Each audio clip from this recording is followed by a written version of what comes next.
New at 6, what was once considered a rural road along the Sacramento River is now a thoroughfare for commuters. With the spike in traffic comes more dangers, and for the people living and working along Highway 160, there's growing concern about safety. Yeah, they say something has actually got to change. The whole idea is to try and save lives. ABC 10's Jeannie Wynn has a closer look at the problem.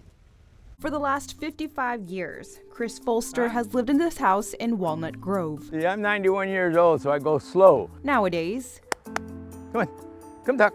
you'll find him hanging with his best friend, Doc. You can have my wife, you can have my kids, but you can't have my dog. While his life at home is relatively quiet,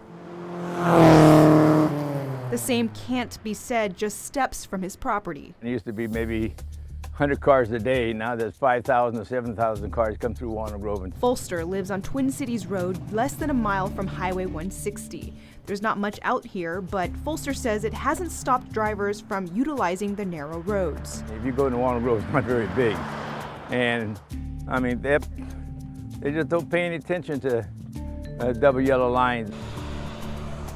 To many locals around here, Highway 160 has become too dangerous. According to the California Highway Patrol, Highway 160 averages 100 crashes a year. Since 2018, the CHP says 39 people were killed as a result, with DUI and speeding being a part of the problem. Some of those cars ending up in the Sacramento River. Just this February, 5 people were killed along Highway 160. The driver charged with DUI. We love the traffic count coming through. It's just making that more of a safety issue. What can we do to help calm this stretch? John Carvalho owns the Carvalho Family Winery and operates the Freeport Wine Country Inn right along Highway 160. While high traffic volumes is good news for him, he admits safety has been an issue and he's working on trying to figure out a way to fix it along with other community members. These small bumps in the road are meant to help drivers slow down.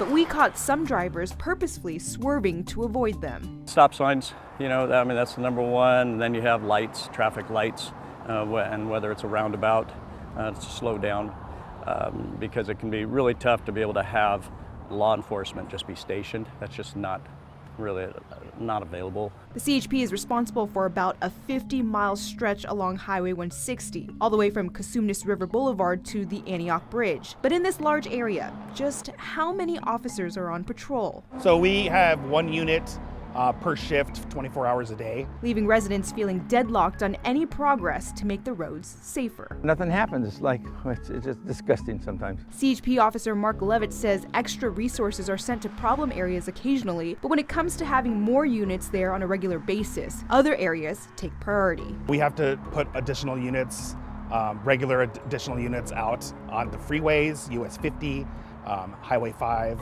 I-5, and State Route 99. For the time being, the CHP encourages residents and business owners to continue to call them and county supervisors to voice their concerns. We also deploy radar trailers throughout the Delta and move those around just to kind of get people's attention to slow down. As far as the people driving recklessly on this road, the locals have a message. Just respect, you know, the speed limits, slow it down.